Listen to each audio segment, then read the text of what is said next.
یا کچھ آئندہ ہو جانے کی امید ہے؟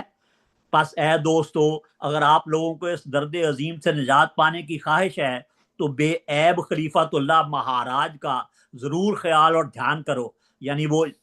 ہندوؤں کو اس طرف توجہ دلاتا ہے کہ کرشن کے ظہور کا آخری زمانہ میں جس کرشن کی دوبارہ آمد کا ذکر ہے، یہ وقت وہی ہے، وہی یہ زمانہ وہی ہے، اس لیے اس کرشن کو ڈھونڈو، ممکن ہے وہ آ چکا ہو. یہ اس اشتہار کا خلاصہ ہے. وہ کہتا ہے کہ اس درد عظیم سے نجات پانے کی خواہش ہے تو بے عیب خلیفۃ اللہ مہاراج کا ضرور خیال اور دھیان کرو، کیونکہ اللہ تعالیٰ ہمیشہ اپنے راست باز بندوں کے حامی ہوتے ہیں. ان کو اپنے برگزیدہ بندوں کو ہمیشہ راحت پہنچانے ہی کی خواہش ہوتی ہے، اور وہ اسی زمانہ میں ظاہر ہو کر تمام بدیوں اور بد کرداروں کو ہلاک کریں گے. اگر کسی دوست کو یہ خیال ہوئے کہ ابھی کل جگ یعنی زمانہ کذب و افتراء کا پہلا ہی دور ہے،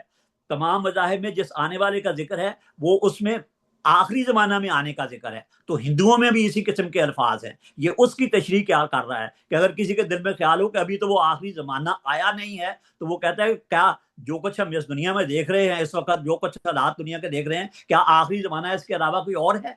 یہ ہے اس کی دلیل. تو وہ کہتا ہے کہ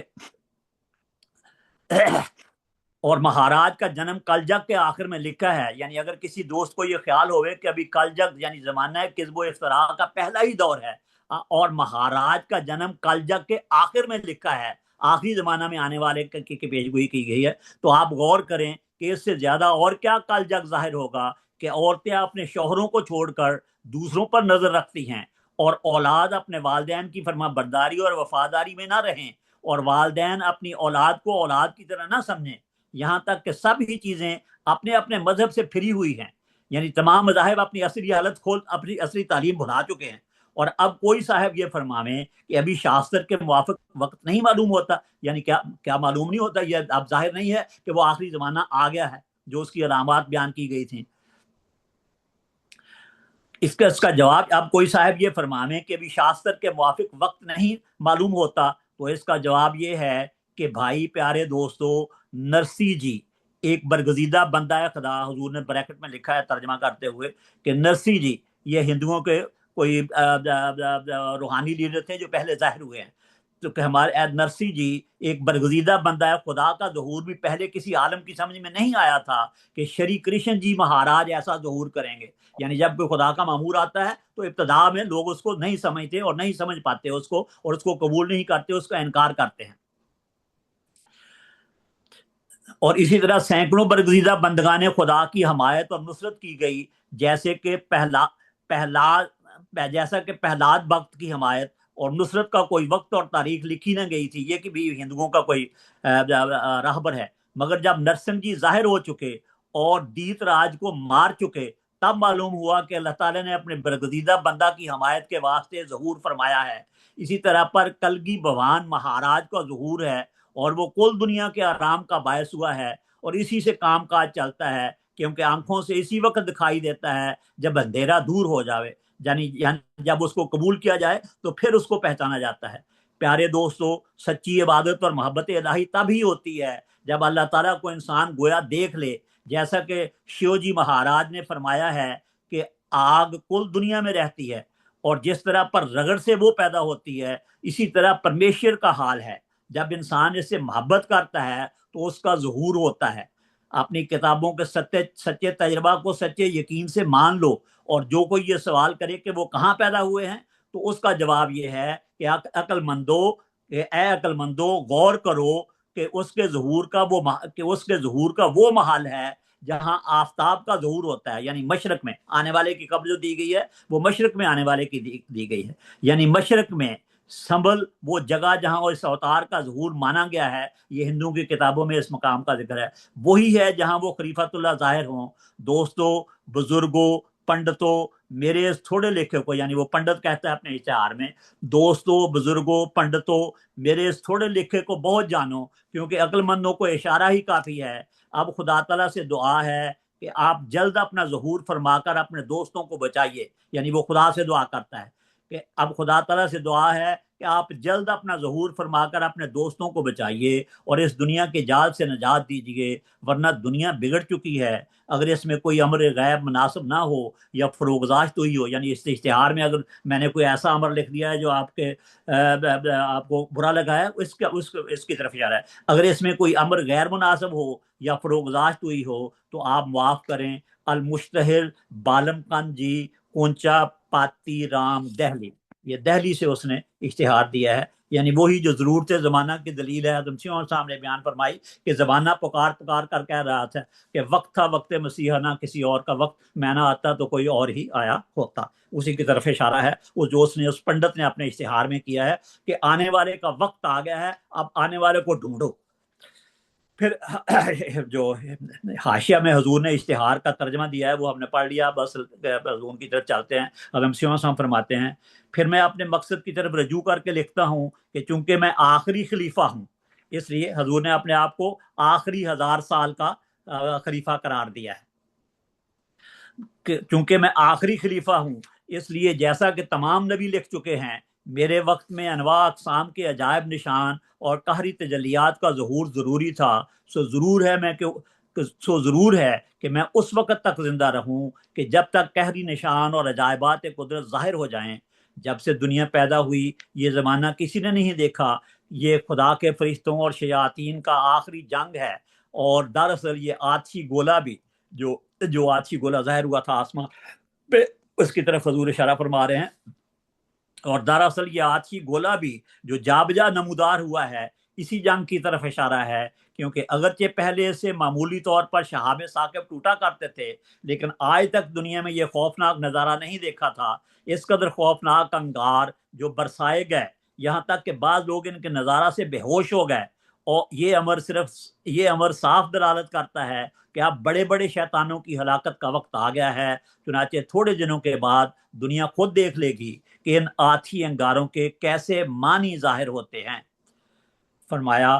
اب میں قبل اس کے کہ ساتھی انگار کے بارے میں دوسرے لوگوں کی شہادت پیش کروں، وہ بیان لکھتا ہوں جو کہ اخبار انگریزی civil and military gazette Lahore نے پرچہ 3 اپریل 1907 میں اس گولہ کی نسبت لکھا ہے، اور وہ یہ ہے۔